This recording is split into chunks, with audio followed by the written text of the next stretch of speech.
Assalamualaikum warahmatullahi wabarakatuh. Alhamdulillah, assalatu wassalamu ala rasulillah, wala hawla wala quwata illa billahil aliyil azim, amma ba'd. Sahabat uswah dimanapun anda berada, alhamdulillah, bersyukur kita kepada Allah atas segala limpahan rahmat dan nikmatnya. Salawat beriringan salam semoga tercurahkan kepada junjungan alam Nabi kita Muhammad sallallahu alaihi wasallam. Pertemuan yang lalu kita sudah menjelaskan tentang pengertian puasa. Kemudian bagaimana pensyariatan ibadah puasa itu. Dalam syariat Islam, ibadah puasa didasarkan atas sumber-sumber hukum atau sumber-sumber utama, yaitu Al-Quran, Sunnah, Ijma' atau konsensus seluruh ulama. Sebelum diwajibkan puasa Ramadan, Rasulullah SAW dan para sahabat telah mendapatkan perintah untuk mengerjakan puasa. Di antaranya adalah puasa 3 hari setiap bulan dan puasa tanggal 10 Al-Muharram. Rasulullah SAW pernah bersabda, "Kana Rasulullah SAW yasumu salasata ayyamin min kulli syahrin wa yasumu yawma Ashura." Rasulullah SAW berpuasa 3 hari pada setiap bulannya dan beliau berpuasa di hari Ashura. Hadis riwayat Abu Daud.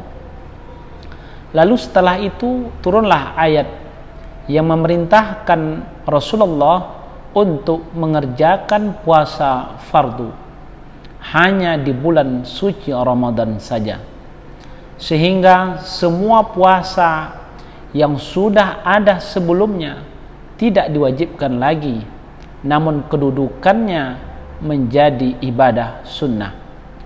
Sahabatku yang dimuliakan oleh Allah Subhanahu wa ta'ala, beliau sempat berpuasa sebelum Ramadan selama 17 bulan lamanya. Kewajiban puasa di bulan Ramadan disyariatkan pada tanggal 10 Sya'ban tahun kedua Hijriyah.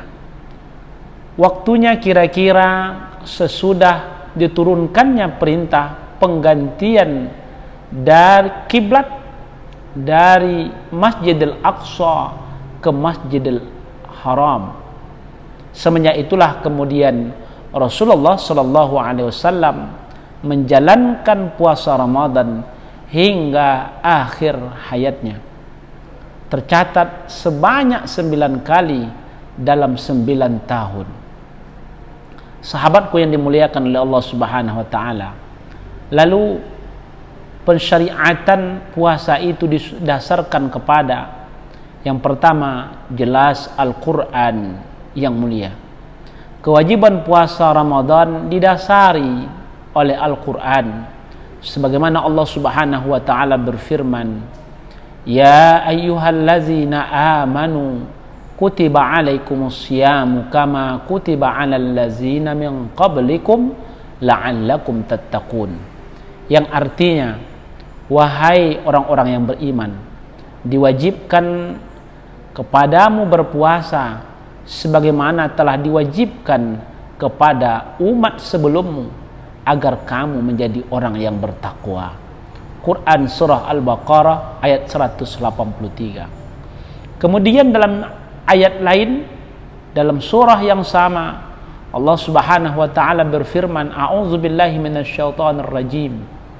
Faman syahida minkumus syahra falyasumhu." Siapa di antara kalian yang menyaksikan bulan, maknanya bulan Ramadan, falyasumhu, maka berpuasalah. Quran surah Al-Baqarah ayat 185. Oleh sebab itu, sahabatku yang dimuliakan oleh Allah Subhanahu wa ta'ala, puasa Ramadan adalah bagian dari rukun Islam yang 5. Oleh karena itu mengingkari kewajiban puasa Ramadan berarti termasuk mengingkari rukun Islam, dan pengingkaran atas salah satu rukun Islam akan mengakibatkan batalnya keislaman seseorang muslim. Itu yang pertama. Yang kedua, sumber atau dasar pensyariatan puasa itu adalah as-sunnah. Ini kalau kita coba lihat dalam hadis Nabi, banyak yang menyebutkan tentang pensyariatan puasa. Satu di antaranya dikatakan dalam hadis yang diriwayatkan Al-Bukhari dan Muslim, Rasulullah sallallahu alaihi wasallam bersabda, "An Ibnu Umar radhiyallahu anhu qala Rasulullah sallallahu alaihi wasallam, buniyal Islam ala khamsin, syahadati alla ilaha illallah wa anna Muhammadan Rasulullah wa iqamis salati wa ita'iz zakati wal haji wa saumi Ramadan." Yang artinya Islam dibangun atas 5: syahadat bahwa tidak ada Tuhan selain Allah dan Nabi Muhammad adalah Rasulullah, menegakkan salat, menunaikan zakat, pergi haji, dan puasa Ramadan. Hadis riwayat Bukhari dan Muslim. Sahabatku yang dimuliakan oleh Allah Subhanahu wa taala. Kemudian sumber yang ketiga atau pensyariatan puasa itu adalah al-ijma'. Secara ijma' seluruh umat Islam sepanjang zaman telah sepakat atas kewajiban puasa Ramadan bagi tiap-tiap muslim yang memenuhi syarat wajib berpuasa. Ijma' ulama juga sampai kepada batas bahwa orang yang mengingkari kewajiban puasa di bulan suci Ramadan berarti ia telah keluar dari agama Islam. Sahabatku yang dimuliakan oleh Allah Subhanahu wa taala, hal ini tentu mengingatkan bahwa puasa di bulan suci Ramadan bukan sekedar kewajiban, tetapi lebih dari itu, puasa Ramadan merupakan bagian dari rukun Islam yang harus ditegakkan. Sahabatku yang dimuliakan oleh Allah Subhanahu wa taala, syariat puasa juga diperintahkan kepada umat-umat sebelum kita. Al-Quran secara eksplisit telah menyebutkan bahwa kita wajib berpuasa sebagaimana dahulu puasa itu diwajibkan kepada orang-orang sebelum kita. Artinya di dalam ayat puasa ini Allah Subhanahu wa taala secara eksplisit sudah menjelaskan bahwa ada puasa sebelum kita diperintahkan oleh Allah untuk mengerjakan puasa. Kama kutiba 'alal ladzina min qablikum la'allakum tattaqun. Sebagaimana telah diwajibkan kepada umat sebelummu. Sahabatku yang dimuliakan oleh Allah Subhanahu wa taala. Oleh sebab itu, di dalam Al-Qur'an atau di dalam keterangan Al-Qur'an maupun hadis nabawi, kita menemukan beberapa keterangan tentang ritual puasa pada nabi-nabi terdahulu atau agama-agama samawi sebelumnya. Yang pertama kali berpuasa di bulan suci Ramadan adalah Nabi Nuh alaihi salam, yaitu ketika ia keluar dari bahteranya. Imam Al-Mujahid pernah berkata bahwa telah tegas pertanyaan dari Allah Subhanahu wa taala bahwa setiap umat telah ditetapkan untuk berpuasa Ramadan, dan sebelum Nabi Nuh sudah ada umat dahulunya atau umat manusia sebelumnya. Yang pertama, puasa umat-umat terdahulu. Di antaranya adalah puasa Nabi Daud. Di masa lalu ibadah puasa telah Allah syariatkan kepada Nabi Daud alaihi salam dan umatnya. Mereka diwajibkan melaksanakan ibadah puasa untuk seumur hidupnya dengan setiap 2 hari sekali berselang-seling, 2 hari sekali berselang-seling. Sedangkan kita hanya diwajibkan puasa 1 bulan saja dalam setahun, yaitu di bulan suci Ramadan. Sahabatku yang dimuliakan oleh Allah Subhanahu wa taala, kalau kita berbicara tentang puasa Daud ini disyariatkan lewat beberapa hadis Rasulullah. Satu di antaranya dikatakan, ahabbus salati ilallah salatu Daud alaihi salam, wa ahabbus syiyami ilallah siyamu Daud, wa kana yanamu nisful lail wa yaqumu thuluthahu wa yanamu sudusahu wa yaqumu wa yasumu yauman wa yuftiru yauma. Dari Abdullah bin Amr radhiyallahu anhu, ia berkata bahwa Rasulullah sallallahu alaihi wasallam bersabda, salat sunnah yang paling dicintai oleh Allah adalah salat seperti Nabi Daud alaihi salam, dan puasa sunnah yang paling dicintai Allah adalah puasa seperti Nabi Daud alaihi salam. Beliau tidur separuh malam, lalu sholat sepertiganya, tidur 1/6-nya lagi. Beliau puasa sehari dan berbuka sehari. Hadis riwayat Al-Bukhari. Sahabatku yang dimuliakan oleh Allah Subhanahu wa taala, oleh sebab itu bagi kita sebagai umat Nabi Muhammad sallallahu alaihi wasallam, puasa seperti Nabi Daud tidak diwajibkan. Beliau hanya menjadikan puasa ini sebagai puasa sunnah saja. Itu yang pertama. Yang kedua, ada puasa Maryam. Puasa Maryam ini adalah puasa yang disyariatkan kepada Maryam. Jadi puasa juga Allah syariatkan kepada Maryam, wanita suci yang mengandung bayi Nabi Isa alaihi salam.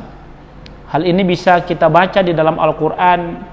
Bahkan ada surat khusus yang diberi nama dengan surat Maryam. Namun bentuk atau tata cara puasa yang dilakukan Maryam bukan sekedar tidak makan atau tidak minum.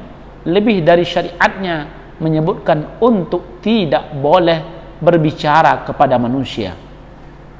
Di dalam Al-Quran Allah Subhanahu wa taala berfirman, surah Maryam ayat 26, fakuli washrabi wa qarri aina, maka makan dan minumlah, makan dan minum dan bersenang hatilah kamu.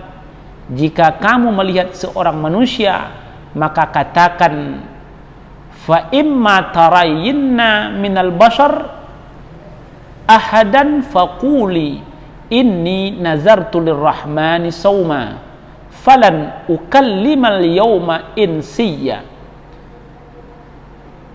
Allah berfirman, maka katakanlah, sesungguhnya aku telah bernazar berpuasa untuk Tuhan yang Maha Pemurah, maka aku tidak akan berbicara dengan seseorang manusia pun pada hari ini. Itu yang dikatakan oleh Maryam. Sahabatku yang dimuliakan oleh Allah Subhanahu wa taala, ini adalah beberapa praktek-praktek puasa yang dilakukan oleh umat-umat sebelum umat Nabi Muhammad sallallahu alaihi wasallam. Lalu perbedaannya apa? Apa bedanya puasa kita dengan puasa yang lainnya atau yang dilakukan oleh agama lainnya? Tentu saja ini sangat berbeda. Tata cara puasa yang kita lakukan itu mempunyai rujukan, baik waktunya, teknisnya, aturannya, tata caranya secara detail, yaitu apa yang ditetapkan oleh Rasulullah Shallallahu Alaihi Wasallam. Sehingga kita sebagai seorang Muslim, meski berpuasa seperti yang dilakukan oleh orang-orang sebelumnya, tetapi bentuk puasa kita sangat spesifik, unik dan khusus, tidak bisa disejajarkan begitu saja dengan jenis puasa yang dilakukan oleh umat-umat terdahulunya. Yang pertama perbedaannya, puasa kita lebih ringan. Perbedaan yang paling terasa antara puasa yang disyariatkan kepada umat Nabi Muhammad SAW dengan puasa-puasa yang disyariatkan kepada umat terdahulu adalah dari segi keringanannya. Di dalam rangkaian ayat tentang kewajiban puasa di bulan Ramadan, Allah Subhanahu wa taala telah menegaskan bahwa Dia menginginkan kemudahan bagi kita dalam berpuasa itu. Yuridullahu bikumul yusra wa la yuridu bikumul usra. Allah menghendaki kemudahan bagimu dan tidak menghendaki kesukaran bagimu. Quran surah Al-Baqarah ayat 185. Sahabatku yang dimuliakan oleh Allah Subhanahu wa taala, yang kedua, perbedaannya lebih sedikit dibandingkan dengan jumlah hari yang Allah Subhanahu wa taala tetapkan buat umat lain. Puasa yang diwajibkan kepada kita sebagai umat Nabi Muhammad sallallahu alaihi wasallam jumlahnya hanya sedikit. Hal ini terungkap ketika Allah Subhanahu wa taala berfirman, ayyaman ma'dudat, hanya dalam beberapa hari yang ditentukan, di dalam surah Al-Baqarah ayat 184.